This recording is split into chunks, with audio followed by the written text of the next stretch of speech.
Mic দিয়ে আজান হারাম। নীল আকাশের নিচে দালালের সামনে একটা দলিল নীল আকাশের নিচে কাউ দিতে পারবো না। কেন? আমাদের বাড়ি কাপ্তান কথা কান্দিগি মসজিদের মধ্যে আজান হইতেছে মাইক দিয়া। আমি কাপ্তান বাজার হিসাব করতে বসে আজানের আবার আমি কানে গেছি। আজান দেওয়া সুন্নত, জবাব দেওয়া হইল তরফ করলে কবিরা গুণা। তিনটা কবিরা গুণা করলে মানুষ কাফের। এখন যদি জবাব দিবেন কাফের হইবেন, আল্লাহ ফাঁক না না ফাঁক? আজানটা ফাঁকটা না ফাঁক? আপনি ফাঁক না ফাঁক? যদি আপনি জবাব দিলেন কাফের হইলেন, জবাব যদি না দিলেন কবিরা গুনাহ করলেন। এই জন্য নবীজি জানে এমন একটি জমানার মধ্যে মাইক আসবো, আল্লাহ কয় বন্ধু নার আর নূর এক জিনিস না। বন্ধু এমন একটি জমন আছে নার আসবে, মাইকটা নার, আজানটা হইল নূর। নূরে আর নারে এক হইতে পারে না। এখন যদি বলেন জালালি সাহেব আপনি তো ওয়াজ করেন, ইটা কি? আমি তো কোরআন হাদিস কইতেছেন সত্য, এটা হইল হেদায়েত আর আজানটা হইল এবাদত। এবাদতে আর হেদায়েতে এক জিনিস হইতে পারে না।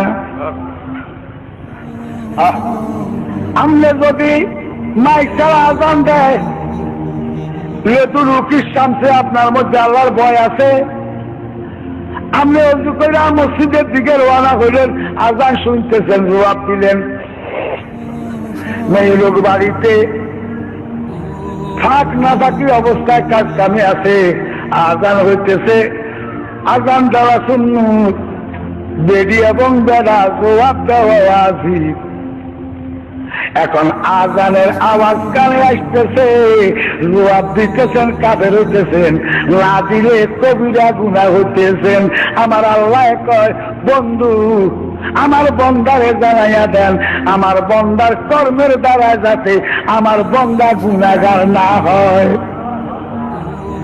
এমন একটি কর্ম আরম্ভ করলেন, আজান দিয়া লক্ষ লক্ষ কোটি কোটি মানুষকে আপনি গুনাহগার বানাইয়া দিলেন। তোমার কর্মের দ্বারা আমার বন্দাকে গুনাহগার বানাইও না, আল্লাহর আদেশ। এখন এই জন্য আমার মাইক আসতো, বেড়ায় মাইক করে দিছিল 10,000 না 20,000 টাকা।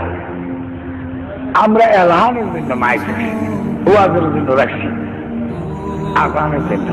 আজকে যে আমরা এখানে তিনক্ত নামাজ, আপনারা কাউ বসেন, কাউ বিরক্ত বসেন, মাইক দিয়ে আমরা আজান লিখি না। আজান রাখছি হেদায়েতের জন্য, আর হৃদয় ইবাদত।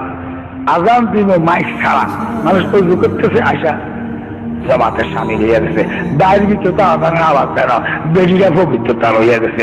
বেরিয়া আজানের জবাব দি গুনাহগার হয়েছে না, আজানের জবাব দি কাফের হয়েছে না, লাদিয়াও কবিরা গুনাহ বেরিয়া করছে না। আর মাইক যদি আজান দিতাম আমরা বাড়িতে না হইলে কয়েক হাজার বেরিয়ে দিতাম। এইগুলো জবাব দিলে উদ্ধারে তো অজু নাই, জবাব দিলে কাফের হইতো, না দিলে কবিরা গুনাহ হইতো। কি শুরু হলো? এখন কবি জ্বালারি করে আসুন এক কথা। এই জন্য কতগুলা কর্ম আছে, এই কর্মগুলো আমরা মানি না, বিদাতে আমরা এই দুর্দশা হইতেছে। মানুষ যত শিক্ষা দীক্ষা মনে করেন থাকতেছে, আসলে মিশে পড়তেছে। যাক